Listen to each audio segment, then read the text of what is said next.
Esta é Tainara Souza Santos, 31 anos, mais uma vítima da violência contra as mulheres.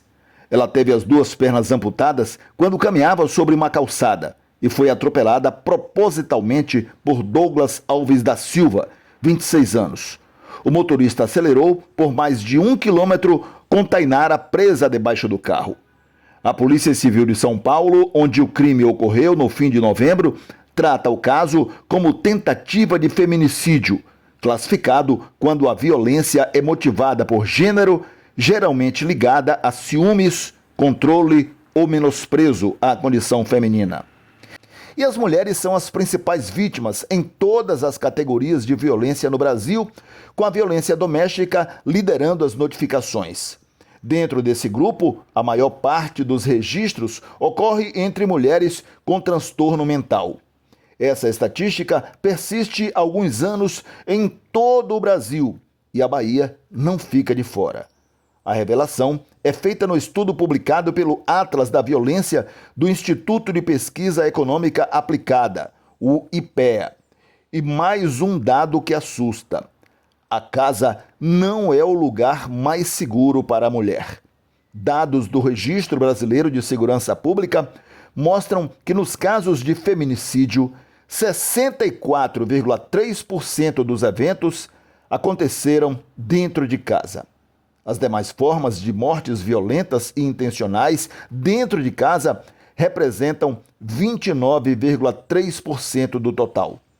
Esse dado de registros policiais ajuda a ilustrar que o ódio ao gênero está presente na violência letal contra mulheres, tanto em contextos domésticos como urbanos. Na prática, uma morte costuma ser percebida e classificada como feminicídio quando acontece no ambiente doméstico. Alterações na Lei Maria da Penha, com endurecimento das penas, criação de batalhões da Polícia Militar especializados, de delegacias, treinamento de policiais, nada disso vem resolvendo a forma violenta como as mulheres são tratadas por muitos maridos, ex-maridos, parceiros de trabalho. Foi o caso deste homem flagrado em tentativa de homicídio contra a colega de trabalho, que apenas cumpriu a norma do condomínio em não permitir que ele entrasse para trabalhar sem tirar o capacete que usava ao chegar de moto. Mas um dos casos mais violentos ocorreu há cerca de 2 anos, quando a cantora gospel Sara Freitas foi vítima do ciúme e da brutalidade do marido dela. Ederlan Mariano contratou um grupo para cometer um dos mais bárbaros feminicídios da história policial da Bahia. Ela foi atraída pelos criminosos e, depois de morta a facadas, teve o corpo esquartejado, queimado e abandonado em um matagal. Só 2 anos depois, o caso está em fase de julgamento. Em dezembro de 2019, começou a funcionar aqui em Salvador a Casa da Mulher Brasileira, com o objetivo de ajudar no trabalho de combate à violência contra a mulher, mas com um objetivo bem maior, como conta a promotora Sara Gama, do Ministério Público, que garante: os objetivos estão sendo muito bem cumpridos. Não tenho a menor dúvida disso. Tanto sim que os números já mostram. Em quase 2 anos, nós estamos fazendo aniversário agora em dezembro, já foram mais de 20 mil atendimentos. E essas mulheres, quando elas saem daqui, elas saem no mínimo informadas a respeito dos seus direitos, da sua situação, o que é uma violência, o que ela está passando, porque muitas delas nem sequer sabem, nem sequer têm consciência da violência que estão sofrendo. Então, assim, a Casa da Mulher Brasileira, ela é um equipamento que vai trazer para a mulher, em situação de violência, as informações e as resoluções para os seus problemas. A Casa da Mulher Brasileira não cuida apenas de casos concretos de feminicídio. Diariamente, diversos tipos de violência doméstica são relatados por mulheres que procuram os órgãos aqui instalados. É o caso desta mulher, que chegou desorientada psicologicamente, mas conseguiu relatar a complicada experiência com o companheiro dela. Separada de corpos só uma semana. A gente teve contato na semana, porque ele estava usando da minha pressão psicológica e a dependência emocional. Por isso que eu estou fazendo tratamento, entendeu? Por isso que eu estou fazendo tratamento para eu sair dessa dependência emocional, que é horrível. Certo. Como é que era a a violência? O que é que ele estava fazendo com a senhora? Ó, começou com pequenas palavras que eu achava que era normais, que até então era, como ele falava, só estou te corrigindo. Tipo assim, começou a me falar para eu não conversar com gestos de mão, para eu não fazer gestos com as mãos, não precisa fazer gestos com boca nem com mão, fala normal, fala baixo. Depois começou com roupa, tipo assim, se mostrar, essa roupa não combina com você, não tá vendo que sua idade não permite mais. Depois começou com, continuou com palavras, né, de cabelo até unha, a unha não podia fazer unha, botar aquela unha, o cabelo não podia fazer aquele penteado e colocar o penteado, que isso é horroroso, não tá vendo que você tem que ser você. Começou a dizer até do corpo, do íntimo do corpo, né, do corpo, só tem esse corpo aí até tal tempo, sabe que não vai durar muito, né, então então aproveita logo, tipo assim, foi palavras que foram falando, aí depois vieram as coisas piores, né, que aí, por exemplo, as palavras de que ninguém te quer, só eu te quero, você é burra, eu não sei nem como é que você passou que você deu nesse trabalho, né, porque eu sou concursada, quer dizer, que ele quis dizer que eu não tinha competência, né, quis mostrar que não tinha competência. Ele mostrava lá fora uma pessoa e dentro era outra, entendeu? Quando ele me tratava bem, igual princesa na frente de todo mundo, na rua, caía no copado, até no colo pegava. Para mostrar para as irmãs, para minha mãe, para meus parentes. Não, meus parentes se afastam de mim porque eles saíram como bonzinho. Teve gente que ia mudar, aquela coisa que ia mudar, que a gente se vender, que não sei. Aí começou o quê? Começou que ele era evangélico, desviado, começou a sair para a igreja, eu acompanhei, foi aí que eu casei. Aí sabe o que ele fez? A pressão dele, a gente não vai ter mais contato físico até a gente casar. Mas só que quem caminhou tudo sozinha, em termos de financeiro, em termos de correr atrás dele, foi eu. Ele só foi no dia de casar, no dia de assinar o negócio e casar, só foi no cartório para isso. Até a roupa, até o sapato foi eu que dei, tudo foi eu para casar. Para você ver que a dependência estava tão grande. Como eu gostava tanto, achava, entre aspas, que era amor, que não é amor, é dependência. Depois que eu me descobri o que era dependência emocional, que não, isso não é amor. Eu abandonei minha família, abandonei meu filho, minha vida social. Não era para ter vizinho, não era para ter conversa nem com vizinha. Disse que aqui não era para ter amizade. Por quê? Porque eu era do interior, então, tipo assim, aqui não se tem amizade por causa disso, cadê isso aqui? Já sabe, aqui uma coisa você fala, né? Aí pronto. Me botou num casulo. sim, Me botou numa bolsa e depois começou a querer me tirar da bolsa. O atendimento na Casa da Mulher Brasileira também é feito pela Polícia Civil, que além da delegacia especializada no local, acaba de ganhar uma delegacia móvel, que vai ter a missão de ampliar o atendimento em defesa da mulher.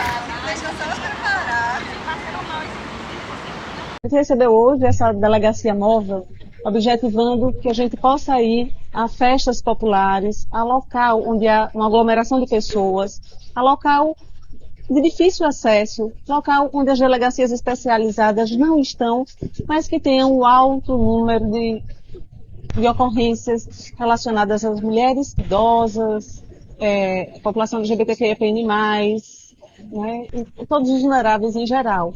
Mas, em especial, as nossas meninas e mulheres que muito sofrem. Então, onde ela chegar, vai ter sempre uma equipe especializada em que vai se registrar a ocorrência, requerer medida protetiva, enfim, todo o atendimento especializado com encaminhamento também à rede de proteção. Temos o objetivo também de fazer campanhas educativas, de levar a orientação à população, para que possam saber que, né, aqui, além de um acolhimento, tem uma orientação e também do que se fazer na situação de violência doméstica e familiar e violência em geral. Agora preste atenção a esses números do último anuário da violência no Brasil. 81,3% das agressões contra mulheres ocorreram dentro da casa da vítima, 6,1% em via pública. Esses números mostram que ter uma família vivendo em paz virou um sonho. De acordo com a promotora Sara Gama, a Casa da Mulher Brasileira chegou para dar esperança de mudança e de transformação desses sonhos. É uma porta que se abre para que num único local essa mulher consiga ter uma resolução daquele problema que pode inclusive levar à sua morte, né? Porque nós sabemos que dentro desse espectro da violência que acontece nas relações íntimas de afeto, há um escalonamento. E a partir do momento em que essa mulher acessa a Casa da Mulher Brasileira, ela tem à disposição dela os serviços que são disponíveis pelo Estado e também pelo município. Então esse é um projeto do governo federal em que se reúne num único local todos os equipamentos para dar uma solução para aquela situação de violência. Como é que pode ser feito o acesso? Ela pode acessar a Casa da Mulher Brasileira através de todas as entidades que aqui se encontram. Então, por exemplo, se ela chega aqui sem saber exatamente o que é que ela quer, qual o direcionamento que ela deve tomar, ela passa primeiro pelo serviço psicossocial, né, que é ofertado pelo município e que vai direcionar ela. Por exemplo, vamos entender que a demanda dela é em relação à guarda de filhos. Então ela precisa regularizar essa guarda.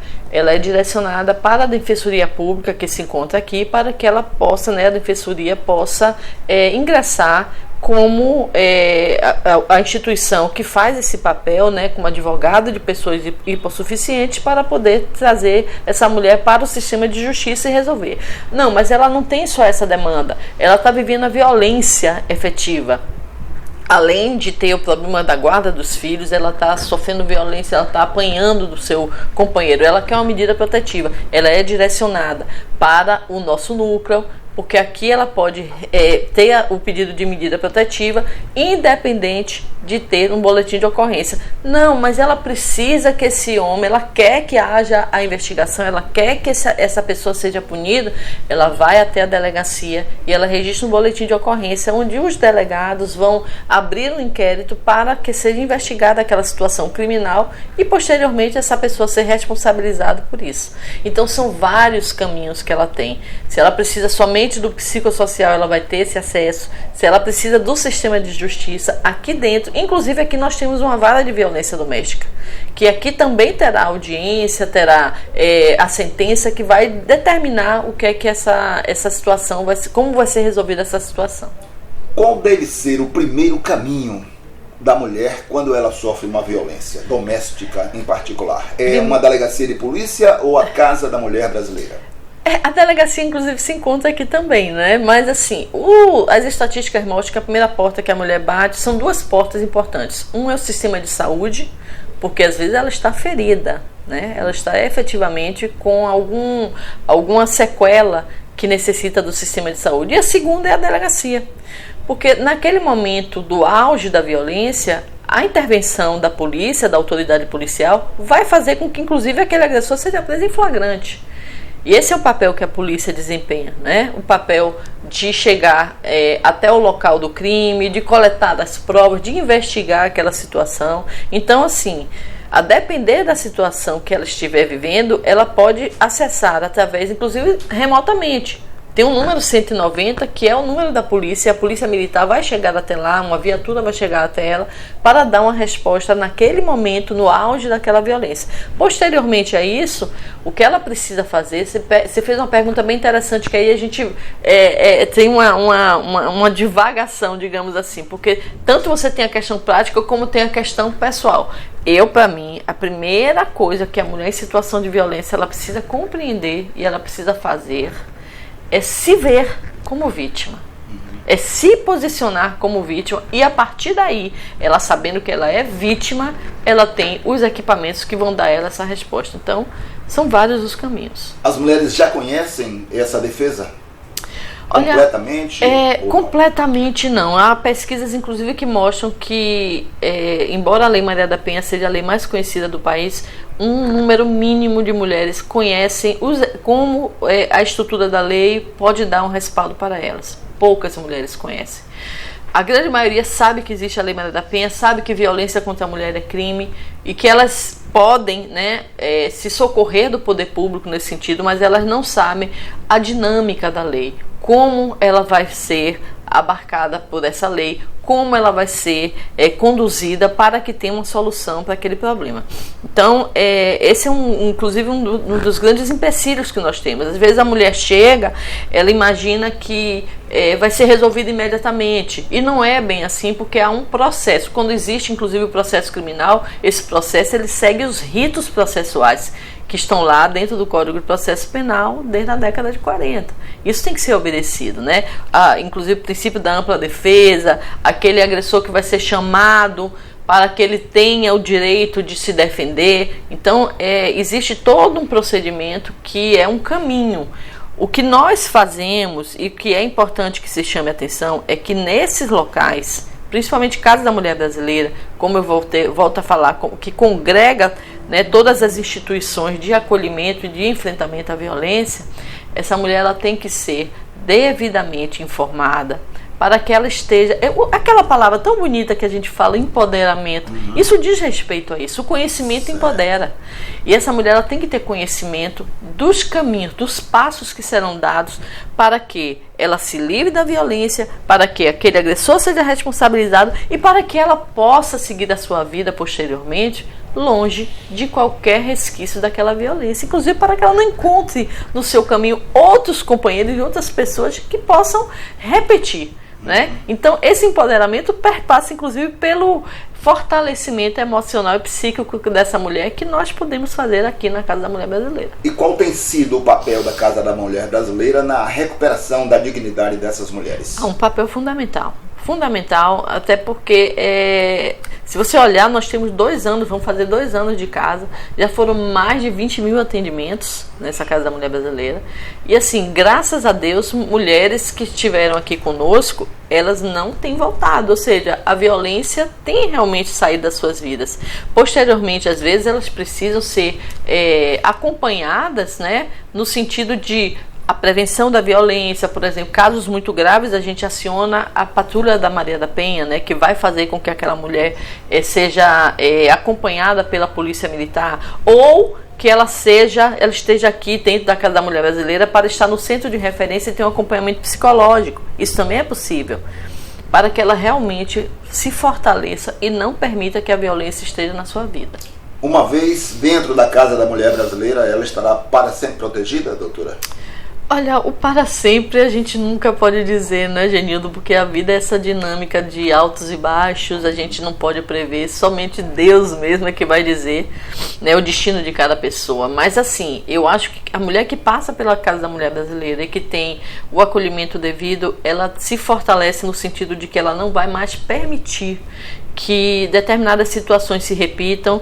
Ela vai se compreender como sujeito de direitos, ela vai se compreender como alguém que merece respeito. E a partir daí ela mesma não vai possibilitar, né? Porque muitas vezes, Genildo, nós mulheres, até pela questão social, a condição cultural que nós vivemos, a gente permite que determinadas violências se instalem nas nossas vidas. Isso é coisa normal, isso é coisa de homem, é porque ele está nervoso. A gente tem até um discurso de dar desculpas para a violência sofrida. E acaba sendo uma defesa, né? Para exatamente, ele, para exatamente. Esse homem, ele acha, eu já ouvi de homens aqui dizer assim, mas eu nunca soube que isso seria uma violência, ela é minha mulher. Tá? Ela é minha mulher. Então esse sentimento de posse que é fomentado, se você observar, desde que o mundo é mundo, né, tudo conspira nesse sentido. A cultura fala isso. Você vai olhar os filmes, as peças teatrais, os livros, a nossa literatura, tudo coloca a mulher num papel de subjacente, um papel que permeia ali a sociedade. Ela não é um titular de direitos. Então a gente está mudando isso, né? A partir da década de 90, quando a gente começa a ter um olhar e as políticas públicas começam a se voltar efetivamente para a mulher, graças ao movimento das mulheres. Isso não veio de graça, isso não veio porque alguém inspirado disse, olha, vamos olhar para a mulher, que é 52% da nossa população, que é a maioria do eleitorado, que é quem mais ocupa os bancos das universidades, vamos olhar para essa mulher, né, porque é alguém que merece respeito. Não, nós fomos buscar isso através dos movimentos sociais, através de muitos movimentos de mulheres, de feministas, mudamos inclusive a legislação. A Lei Maria da Penha, ela vem por este grito, né? O grito de uma mulher que não se conformou com o sistema de justiça que era permeável, que permitia aquela violência. Nós sabemos da história de Maria da Penha e sabemos que foi justamente por conta dessa irresignação de Maria da Penha que nós chegamos até essa lei. E assim como, por exemplo, não sei se você tem conhecimento, né? Acho que sim, você como homem que faz parte dessa luta, eu sei que você sabe, mas assim, a própria Constituição, ela tem dentro dela artigos que falam a respeito dessa alteração de modo de ver a mulher dentro da sociedade, graças ao poder das mulheres de chegarem lá para os constituintes e dizerem: nós não aceitamos, todos são iguais perante a lei. É assim? Não, mas isso não estava dentro da Constituição de uma forma tão contundente como aconteceu a partir de 88, quando as mulheres vão e fazem o chamado lobby do batom, né? Para que a gente possa realmente começar a mudar esse mundo. Então, são vários frentes, não é um problema que simples, tá? Porque se fosse simples já tinha sido resolvido. É bastante complexo, ele necessita de vários atores em vários locais, principalmente, Genildo, nós precisamos de todas as pessoas, todas.